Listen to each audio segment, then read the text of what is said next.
A very good morning to all of you. So we have started the income method of calculating national income in our last class, right?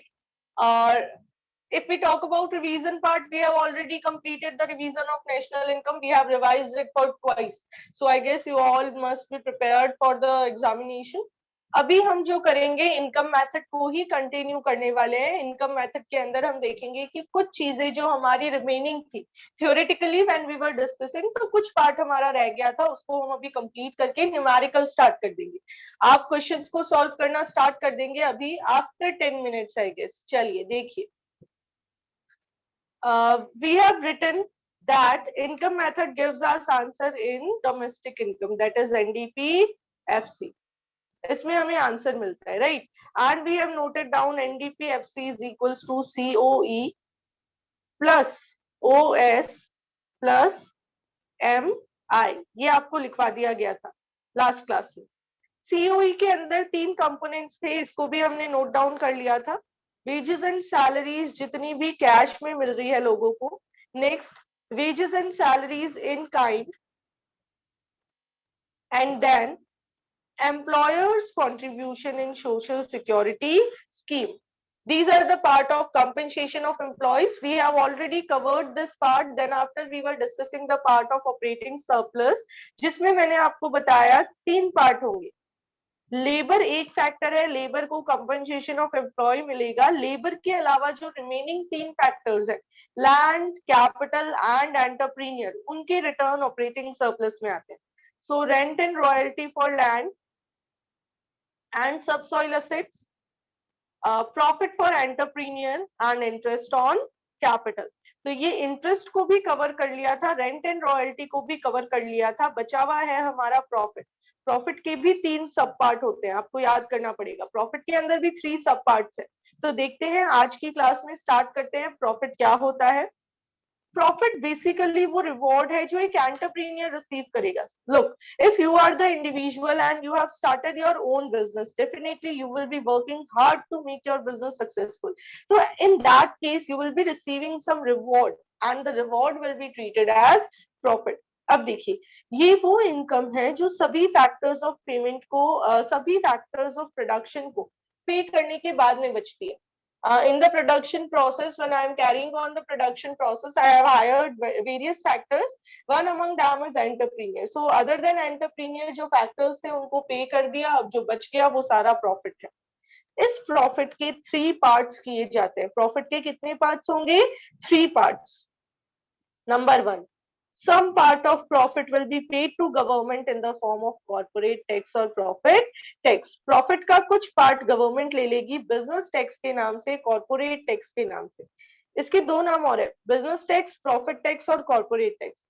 ये income tax नहीं है, ये profit पे लगने वाला tax है, ये GST भी नहीं।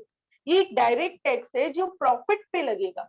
गवर्नमेंट कहती है, if I am allowing you to become an entrepreneur, you are suppose to pay me some tax. तो ये कॉर्पोरेट टैक्स है जो एंटरप्रेन्योर के प्रॉफिट में से निकलता है। Then dividend, the part of profit which will be given to the owners. Owners कौन से? Share holders.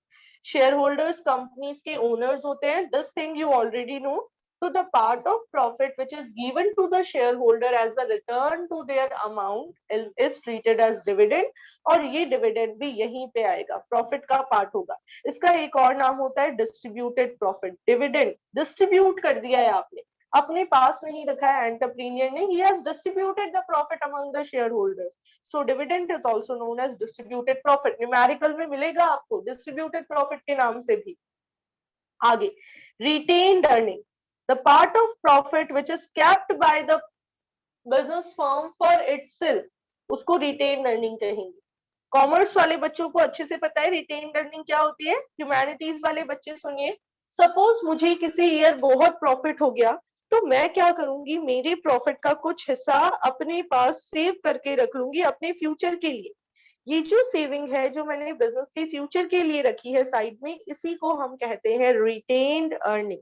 तो ये रिटेन्ड अर्निंग भी प्रॉफिट का पार्ट है। इसको अनडिस्ट्रीब्यूटेड प्रॉफिट भी कहा जाता है। आपने अपने पास रख लिया प्रॉफिट को सेव करके, या फिर सेविंग ऑफ प्राइवेट सेक्टर या रिजर्व एंड सरप्लस। ये चीजें आपको न्यूमेरिकल करते टाइम यूज करनी पड़ेंगी, तो अच्छे से ध्यान रखिएगा। प्रॉफिट के हमने क्या कर दिए, 3 पार्ट्स कर दिए, corporate tax, dividend, retained earning. अगर क्वेश्चन में एग्जामिनर ने आपको प्रॉफिट दे दिया है तो आपको इन सब में उलझना नहीं है, बट प्रॉफिट नहीं दिया हुआ होगा तो प्रॉफिट के ये पार्ट्स गिवन होंगे जिनको आपको ऐड ऑन करना पड़ेगा, बिना इनको ऐड किए आपका काम नहीं चल पाएगा। अब देखिए, बुक में मैंने आपको बताया था ना, सेकेंड, थर्ड और फोर्थ पॉइंट में बता रखा है। यहाँ नीचे इन्होंने बता दिया ऑपरेटिंग सरप्लस में 3 चीजें आती है, हम रेंट प्लस रॉयल्टी नहीं करके रेंट एंड रॉयल्टी लिख देंगे, then after interest and then after profit, ये ऑपरेटिंग सरप्लस है। और ऑपरेटिंग सरप्लस होता क्या है? ऑपरेटिंग सरप्लस वो इनकम है जो आपको अपनी अदर असेट्स की वजह से आई। Income from property and entrepreneurship इसका दूसरा नाम होता है। क्या नाम होता है? Income from property and entrepreneurship. ये आपको एग्जामिनेशन में न्यूमेरिकल में ऑपरेटिंग सरप्लस की जगह इस नेम से दे सकते हैं। 2 क्वेश्चंस बुक में ऐसे हैं जिसमें गिवन है income from property and entrepreneurship. This is simply another name of operating surplus. I repeat, income from property and entrepreneurship is another name of operating surplus. ये second part है।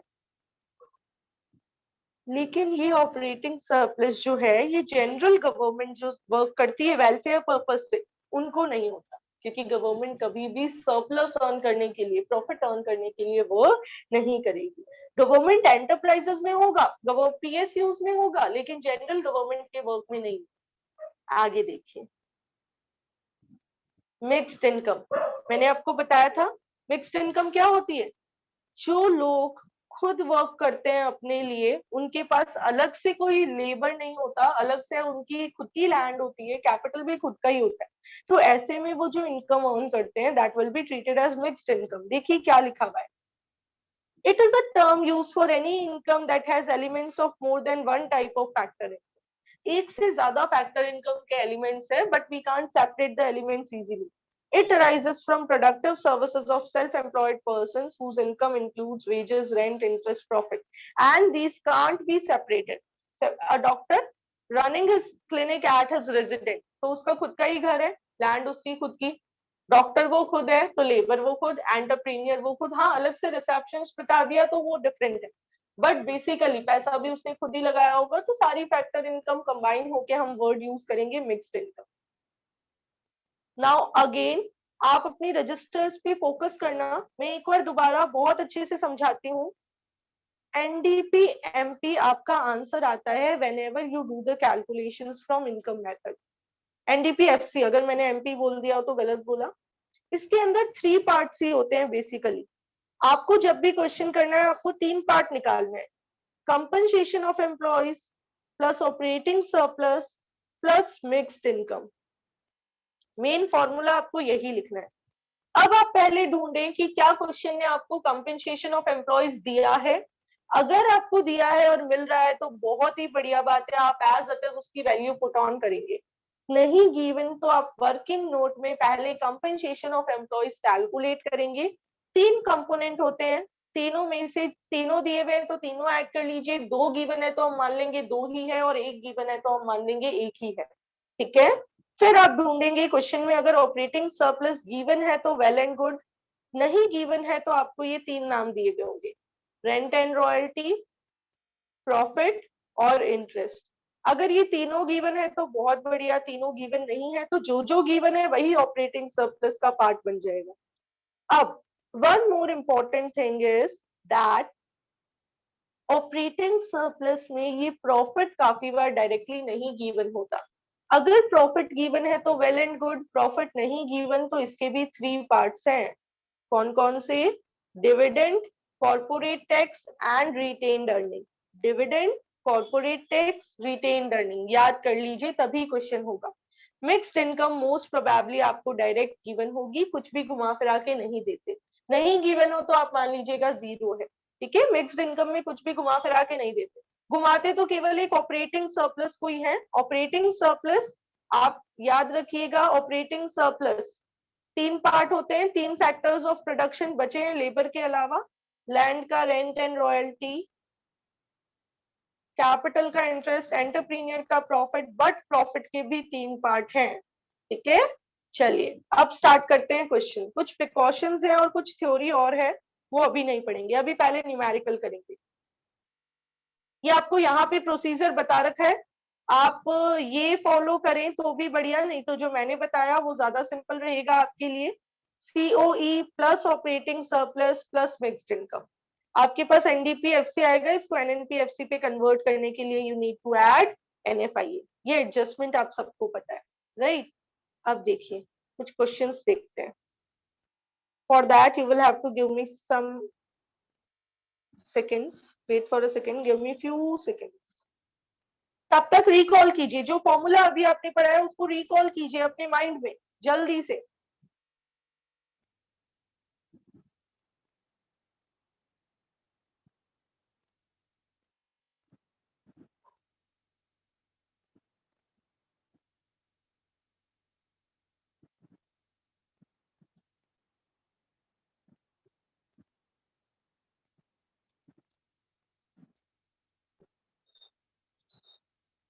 NDPFC formula इसका जो है उसको अपने mind में recall करें। NDPFC आप कैसे कैलकुलेट करेंगे?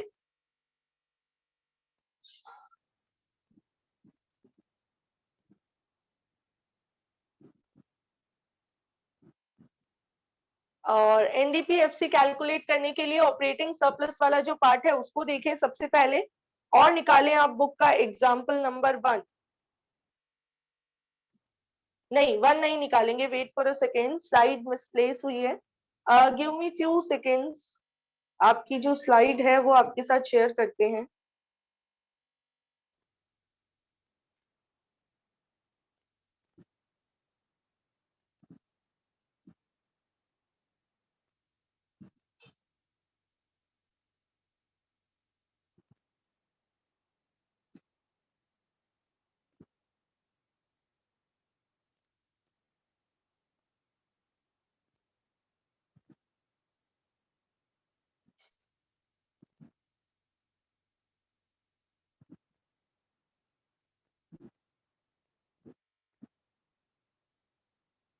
एवरीवन,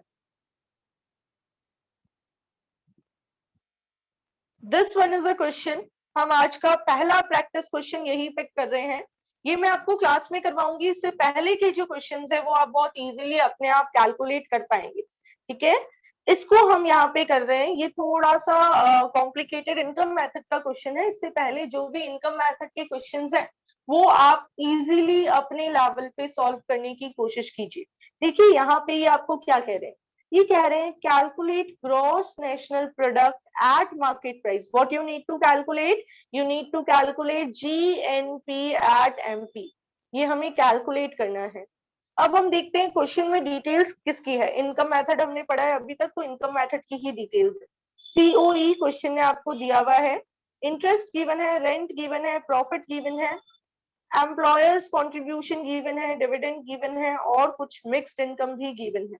कुछ एक्स्ट्रा इंफॉर्मेशन भी दी हुई होती है जो सिर्फ हमें कंफ्यूज करने के लिए दी हुई होती है।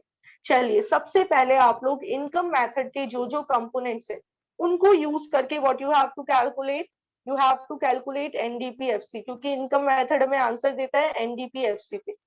एनडीपीएफसी निकालने के बाद आपको क्या करना है, you need to convert this NDPFC into GNP MP. हम एनडीपीएफसी निकालेंगे, फिर हम चैप्टर 3 में जो हमने कन्वर्जन सीखा है वो कन्वर्जन करेंगे। चलिए स्टार्ट कर दीजिए। डालिए क्वेश्चन नंबर 20, लिखिए NDPFC is equals to, NDPFC is equals to COE plus operating surplus plus mixed income. ये आपको मेन फॉर्मूला लिखना है, ये आपने लिख लिया होगा। चलिए अब नीचे पहले स्टार बना के वर्किंग नोट लिख दीजिए। वर्किंग नोट लिखिए सीओई गिवन, कितना गिवन है सीओई आपको 2000। जब कंपेंसेशन ऑफ एम्प्लॉइज गिवन है तो इसका कोई सिग्निफिकेंस नहीं है, you need to ignore this. अगर कंपेंसेशन ऑफ एम्प्लॉइज गिवन है इट मींस ये आपको एक्स्ट्रा इंफॉर्मेशन गिवन है, employers contribution in social security scheme, हमें इसको अलग से काउंट ऑन करने की रिक्वायरमेंट नहीं रहेगी। Is it okay? अब देखिए ऑपरेटिंग सरप्लस, तीन चीजें आती है। इंटरेस्ट, रेंट और प्रॉफिट, हमने ये तीनों ले लिया। अगर क्वेश्चन में कहीं अलग से रॉयल्टी गिवन है तो उसको भी ले लेंगे, बट गिवन नहीं है तो ये तीनों चीजें ऑपरेटिंग सरप्लस। डिविडेंड्स भी गिवन है, बट जब आपको प्रॉफिट्स दिए हुए होते हैं तो डिविडेंड का भी कोई सिग्निफिकेंस नहीं होता, क्योंकि dividend is a part of profit, it is already included in profit. और आपको गिवन है मिक्स्ड इनकम। नीचे देखें जरा, ऑपरेटिंग सरप्लस मैंने आपको बता दिया, आप कैलकुलेट कर लोगे, 500 प्लस 700 प्लस 800 ऑपरेटिंग सरप्लस की वैल्यू आ जाएगी। And just after calculating operating surplus आप देखिए मिक्स्ड इनकम क्या आ रही है, 1500। ओके, टेल मी एनडीपीएफसी क्या आ रहा है, एनडीपीएफसी इनकम मेथड से, raise your hands, be quick. NDPFC की कैलकुलेशंस आप सभी ने कर ली होगी, बताइए आपका आंसर क्या आ रहा है। यस देवांशी। 5500। 5500। प्रद्युमन सेम आ रहा है आपका भी। Yes ma'am. पीयूष आपका भी आंसर यही आ रहा है, डेफिनेटली यस। देखिए कैसे निकाला हमने, हमने सिंपल 2000 दैट इज सीओई, फिर अगेन 2000 उसमें ऐड किया, ऑपरेटिंग सरप्लस का है इसलिए मैंने ब्रैकेट में लिख दिया, इन तीनों को प्लस करके आया, एंड देन 1500 सिंपल एडिशन दिया तो मेरे पास आ गया 5500 एनडीपीएफसी। चलिए भाई, एनडीपीएफसी को कन्वर्ट करना है, आपको कन्वर्जन सिखाया हुआ है, आप यहाँ लिखेंगे एनडीपीएफसी, देन आफ्टर आप एरो लगाएंगे और एरो लगा के आप क्या लिखेंगे, जीएनपीएमपी, फिर आप इसको रिवर्स करके लिखेंगे जीएनपीएमपी, फिर आप इक्वल टू का साइन लगाएंगे एनडीपीएफसी। चलिए बताइए क्या क्या एडजस्टमेंट करने पड़ेंगे आपको। जब आप एनडीपीएफसी से जीएनपीएमपी पे जाएंगे तो there will be 3 adjustments, who is going to tell me the adjustments.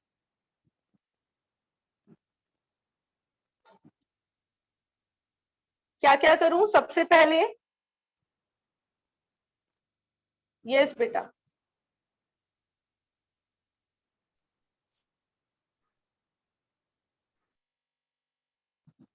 हम ऐड डेप्रिसिएशन। ओके, सबसे पहले I will be adding depreciation,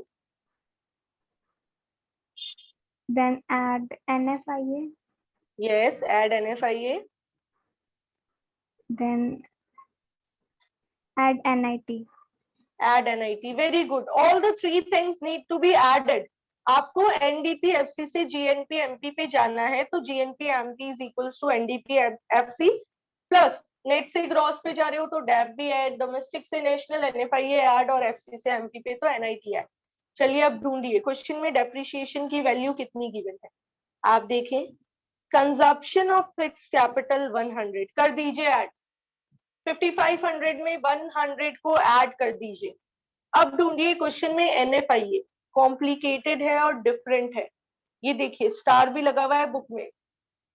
net factor income to abroad given है, factor income to abroad is a different thing, हमने हमेशा net factor income from abroad पढ़ा है, NFIA का मतलब होता है net factor income from abroad.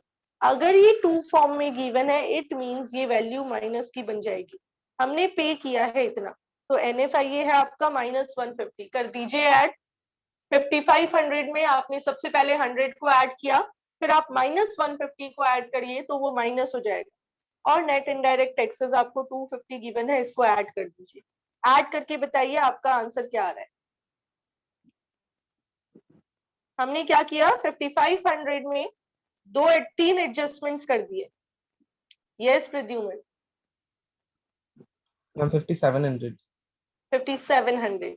अब वो बच्चे हैंड रेस करें जिनका आंसर नहीं आया, इट मींस आपको ये मेथड समझ में नहीं आया है, तो अगर नहीं आया तो हम इसको दोबारा प्रॉब्लम सॉल्व करते हैं। जिनका आंसर नहीं आया है वो बच्चे हैंड रेस करें, और अभी इनिशियल स्टेज है, पहला क्वेश्चन किया है, अभी पूछ लेंगे तो शायद प्रॉब्लम सॉल्व हो जाएगी, प्रॉब्लम बढ़ने के बाद पूछेंगे तो सॉल्व नहीं होगी। गौतम आपको एक बार आप अनम्यूट करके बताइए, आई गेस आपका थर्ड चैप्टर क्लियर नहीं है, राइट? Yes ma'am. तो बेटा वो तो क्लासेस मिस की है तो दिक्कत आएगी। मैंने ग्रुप में अगेन एंड अगेन मैसेज किए थे। राहुल का भी थर्ड चैप्टर क्लियर नहीं है। जो बच्चे थर्ड चैप्टर में नहीं आए थे उनको समझ नहीं आएगा बेटा। आपको थर्ड चैप्टर की यूट्यूब वीडियोस देखनी पड़ेंगी, क्योंकि उसके बिना फोर्थ नहीं हो सकता। बहुत सारे न्यूमेरिकल्स हैं, आप तब तक नहीं कर पाएंगे जब तक आपका थर्ड नहीं होगा। चलिए ये क्वेश्चन करके बताइए। Yes Gautam, you can unmute and speak.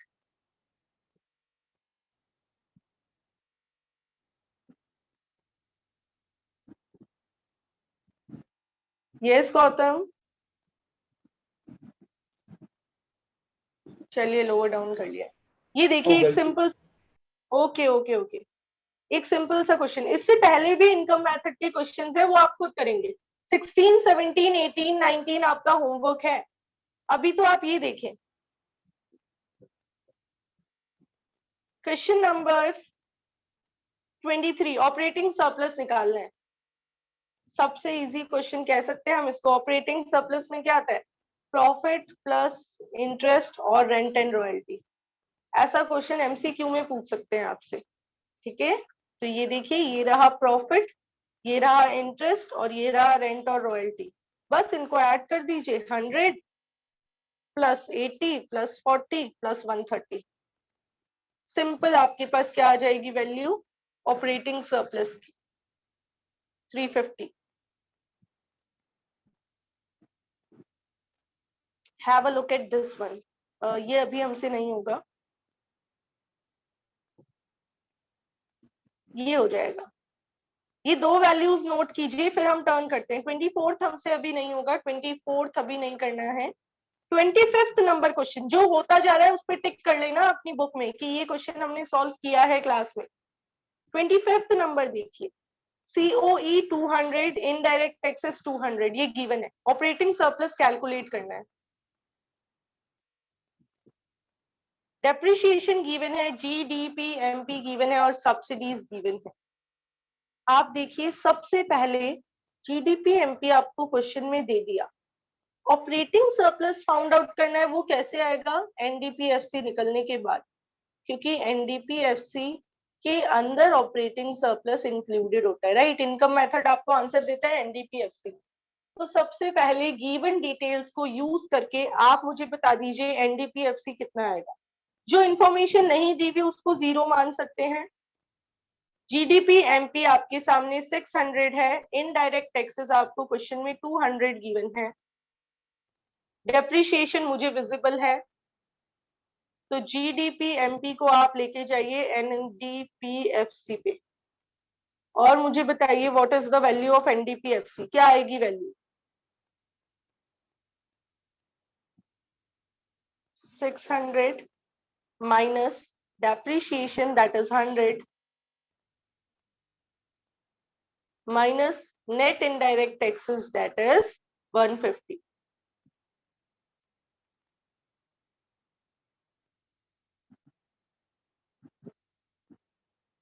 क्या यहां तक आप सभी पहुंच गए? क्या 350 NDPFC आप सबने निकाल लिया? Show me a thumbs up.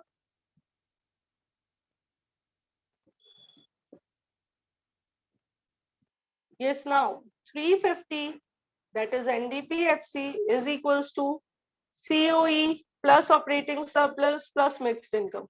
Question में मिक्स्ड इनकम नहीं गिवन, क्वेश्चन में मिक्स्ड इनकम की डिटेल नहीं है, तो हम जीरो मान लेंगे।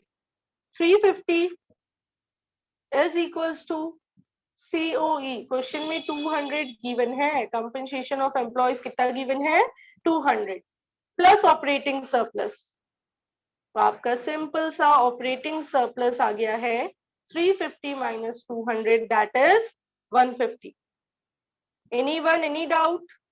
कोई स्टूडेंट ऐसा हो जिससे नहीं हो पाया हो? 150 कैसे आया, नहीं समझ में आया तो बताइए। हमने कुछ नहीं किया, सिंपल फॉर्मूलो को अप्लाई किया है। चलिए क्वेश्चन नंबर 26 ट्राई कीजिए। सबसे पहले तो कंपनसेशन ऑफ एम्प्लॉयज निकालना है और ऑपरेटिंग सरप्लस निकालना है। देखते हैं क्वेश्चन में क्या डिटेल्स गिवन है। Indirect taxes okay, depreciation given है, royalty, profit, subsidy, GDP, MP, interest rate, NFIA। क्या हम ऑपरेटिंग सरप्लस निकाल पाएंगे बहुत quickly?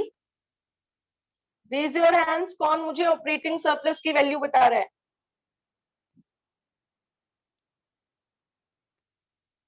Be quick.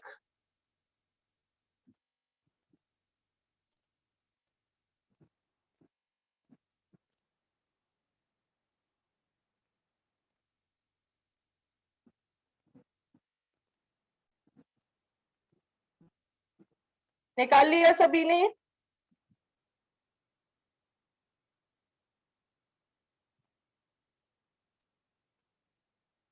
Yes Kartik.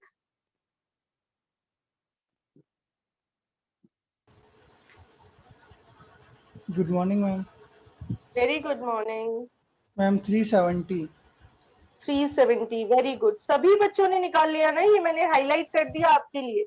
Rent and royalty, royalty 20, rent 100, तो 120 plus profits that is 200 and plus interest that is 150। हमारा operating surplus आ गया 370।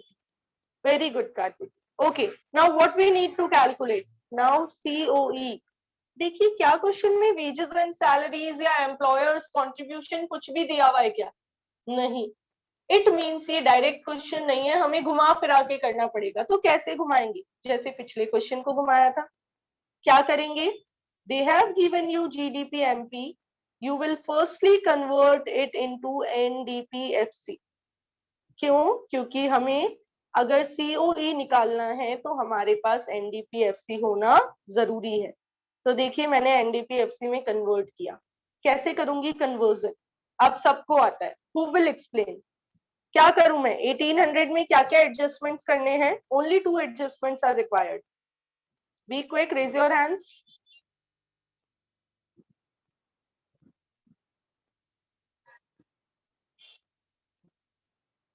अंजलि, एडजस्टमेंट्स आए क्या बेटा आपको समझ में?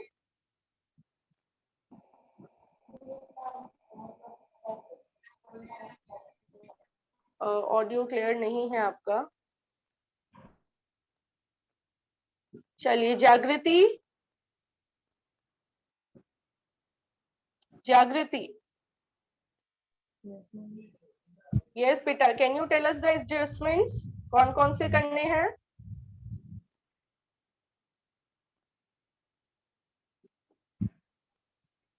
Is it minus step and minus NIT? Right? We need to deduct depreciation and NIT from GDP MP in order to obtain NDPFC. कैसे पता चला? ग्रॉस से नेट पे जाते हैं तो डेप माइनस करते हैं, डोमेस्टिक डोमेस्टिक सेम है। मार्केट प्राइस से फैक्टर कॉस्ट पे जाते हैं तो NIT को डिडक्ट कर देते हैं। चलिए डिडक्ट करके वैल्यू बताइए NDPFC की। 1800 minus depreciation that is 200, 1600 minus NIT that is again 200, 250 minus 50, 200, तो इट मींस 1400 हमारे पास आ गया है NDPFC। आई होप आप सबने 1400 तक का कैलकुलेशन कर लिया है। 1400 NDPFC है is equals to COE plus operating surplus. Mixed income इस क्वेश्चन में भी नहीं गिवन तो हम उसको जीरो मान लेंगे। Operating surplus you have calculated 370। COE हमें फाइंड आउट करना है। 1400 में से 370 को माइनस कर दीजिए and tell me the answer.